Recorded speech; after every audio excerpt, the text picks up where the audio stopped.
రైతులందరికీ నమస్కారం. నా పేరు డాక్టర్ పి నాగిరెడ్డి. నేను కృషి విజ్ఞాన కేంద్రం పుట్టుకూరు నందు ఉద్యాన శాస్త్రవేత్తగా పనిచేస్తున్నాను. ఈరోజు మనము షేడ్ నర్సరీలో కూరగాయల నారు ఎలా పెంచుకోవాలి అనే విధానం గురించి మనం ఈ వీడియోలో వివరించడం జరుగుతుంది. మన రాష్ట్రంలో ఎక్కువగా కూరగాయల నారును షేడ్ నెట్ల యందు ఎక్కువగా పెంచుతుంటారు. ఈ షేడ్ నెట్లు అనేటివి చాలా తక్కువ ఖర్చుతో మనము నిర్మించుకోవచ్చు. మనము ఈ షెడ్ నెట్ నిర్మాణం చూసుకున్నట్టయితే కానీ రాతి కుసాలు కానీ లేదా సిమెంట్ కుసాలు కానీ ఈ నిర్మాణానికి వాడతారు. తర్వాత పైన మనకు బ్లాక్ షేడ్ నెట్ ఉపయోగిస్తారు. చుట్టుపక్కల మనకు గ్రీన్ షేడ్ నెట్ ఉపయోగిస్తారు. కూరగాయల నారు పెంచడానికి మనకు ప్రధానంగా ఈ ట్రేస్ అని అంటారు. ప్లాస్టిక్ ట్రేస్ మనకు అవసరమవుతుంది. కూరగాయల నారును అంటే టమాటా, మిరప, వంగ నారును మనకు 98 రంధ్రాలు ఉన్నటువంటి ఈ ట్రేస్లో ఎక్కువగా పెంచుతారు. తర్వాత మనకు మార్కెట్లో వివిధ రకాల ఆకారాల్లో అంటే రౌండ్ షేప్, తర్వాత కోనికల్ షేప్లో మనకు ఈ ట్రేస్ అనేటివి లభ్యమవుతాయి. కానీ ఎక్కువగా నర్సరీలో మనము ఈ రౌండ్ షేప్ ఉన్న ట్రేస్ని వాడతారు. కూరగాయల నారు పెంచడానికి వివిధ రకాల మాధ్యమాలు అంటే మీడియా మనకు ఉపయోగిస్తారు. అందులో కోకోపీట్ అనేది ఎక్కువగా ఉపయోగిస్తారు. ఎందుకంటే ఈ కోకోపీట్ అనేది మనకు కొబ్బరి పొట్టు నుంచి తయారు చేస్తారు. ఇది మార్కెట్లో మనకు ఈజీగా అవైలబిలిటీ అవుతుంది కాబట్టి ఎక్కువగా నర్సరీ వాళ్ళు ఈ కోకోపీట్ని ఉపయోగిస్తారు. మార్కెట్లో మనకు కోకోపీట్ అనేది ఈ బ్యాగ్స్లో లభ్యమవుతుంది. 20 kgs బ్యాగ్ మనకు వస్తాయి. బ్యాగ్లను మనం తెచ్చుకున్న తర్వాత నారు పెట్టే ముందు ఒక కుప్పగా పోసుకోవాలి. తర్వాత అందులో చెదారం ఏదైనా ఉంటే మనము కోకోపీట్ను శుభ్రంగా చేసుకొని తీసేయాలి. తర్వాత 1 టన్ను కోకోపీట్కి మనము 2 కిలోల ట్రైకోడర్మా, తర్వాత 2 కిలోల సూడోమోనాస్ జీవన ఎరువులను మనం ఉపయోగించుకోవాలి. ఈ జీవన ఎరువులు మనము వేయడం ద్వారా మనకు నారు దశలో వచ్చే ఈ నారుకుల తెగులను మనము నివారించుకోవచ్చు. కావున మనము నారు పెట్టుకునే ముందు ఈ ట్రైకోడర్మా పొడిని కోకోపీట్పై మనము బాగా చల్లుకోవాలి. చల్లిన తర్వాత ఈ కోకోపీట్ని అంతా మనము బాగా కలిగి తిప్పుకొని ఎలాంటి పిల్లలు తర్వాత అందులో కొబ్బరి పీచు కానీ కొబ్బరి పొట్టు కానీ లేకుండా పరిశుభ్రంగా ఉండే విధంగా ఈ కోకోపీట్ని మనము బాగా కలిగి తిప్పుకోవాలి. కలిగి తిప్పుకున్న తర్వాత వాటిని మళ్ళీ ఇంకొకసారి ఈ విధంగా పారతో మనము మెత్తని పొడి మాదిరి చేసుకున్నట్టయితే మనము ట్రేలో నింపడానికి ఈ కోకోపీట్ అనేది మనకు అనుకూలంగా ఉంటుందన్నమాట. ఇలా కుప్పగా మనము నింపే ముందు వేసుకోవాలి. తర్వాత ఈ కోకోపీట్కి మనము తగినంత తేమ ఉండే విధంగా నీళ్ళు అనేది మనము చల్లుకోవాల్సి ఉంటుంది. నీరు అనేది కూడా మనము ఒక మాధ్యమంగా అంటే మనం మీడియం ఉండే విధంగా చల్లుకోవాలన్నమాట. ట్రేలను ఈ విధంగా ముందుగా శుభ్రపరచుకొని తర్వాత వాటిలో మనము కోకోపీట్ అనేది నింపుకోవాలి.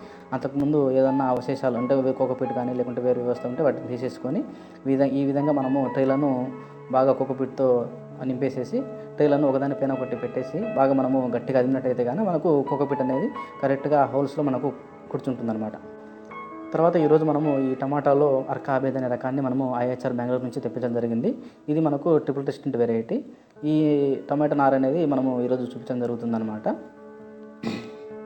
మనము ఈ విధంగా ప్యాకెట్లు తెచ్చుకున్న తర్వాత వాటిని మనము ఒక ట్రేలో తీసుకొని విత్తనం అంతా కలెక్ట్ చేసుకోవాలి. చేసిన తర్వాత మనము టమాటా విత్తనానికి మనకు రకరకాల పురుగు మందులు అంటే రసం పీల్చే పురుగులను మనము నివారించడానికి తొలి దశలో మనకు గౌచో ఇమిడాక్లోపిడ్ మనకు వస్తుందన్నమాట. ఆ మందును మనము విత్తన శుద్ధి కోసము వాడుకోవాలన్నమాట. విత్తన శుద్ధి చేసినటువంటి విత్తనాలను మనము ట్రేలలో ఒక్కొక్క హోల్లో ఒక్కొక్క విత్తనం మాదిరి మనము పెట్టుకోవాల్సి ఉంటుందన్నమాట. కొన్ని నాటు రకాలు అయితే మనము 2-3 విత్తనాలు కూడా మనం పెట్టవచ్చు. ఎందుకంటే వాడి నాటు రకాల్లో కొంచెం మనకు మొలక శాతం తక్కువ ఉంటుంది కాబట్టి 2-3 విత్తనాలు కూడా మనం పెట్టుకోవచ్చు. కానీ హైబ్రిడ్ రకాల్లో మనము ఒకే విత్తనం ఇక్కడ మనం పెట్టడం జరుగుతుంది. తర్వాత ఈ విధంగా విత్తనాలు మనము పెట్టిన తర్వాత ఇలా ట్రేలను ఒకదాని మీద ఒకటి మళ్ళీ మనం పేర్చుకోవాలి. మనం 10 ట్రేల నుంచి 15 ట్రేలు మనం ఒకటొకటి పెట్టుకొని తర్వాత మనము గాలి చొరబడకుండా ఈ విధంగా మనము ప్లాస్టిక్ షీట్ అనేది పెట్టాలి. తద్వారా మనకు వేడి అనేది మనకు లోపల వస్తుంది కాబట్టి మొలక శాతం అనేది మనకు బాగా ఉంటుంది. మనము ఇలా పెట్టిన తర్వాత మళ్ళీ 4 రోజులకు మనకు చిన్న చిన్న మొలకలు అనేటివి మనకు ట్రేల మీద గమనించవచ్చు. తర్వాత ఈ మొలకలు వచ్చిన తర్వాత వాటిని మనం తీసుకెళ్ళి మనం ముందుగా తయారు చేసుకున్న బెడ్ల పైన పెట్టాలి. ఈ బెడ్స్ అనేటివి ఏంటంటే మనము ముందుగా 1 మీటర్ వెడల్పు, తర్వాత 10 మీటర్ల పొడవు, తర్వాత 15 సెంటీమీటర్ల ఎత్తు ఉండే విధంగా మనకు రైజ్డ్ బెడ్స్ని మనము తయారు చేసుకోవాలి.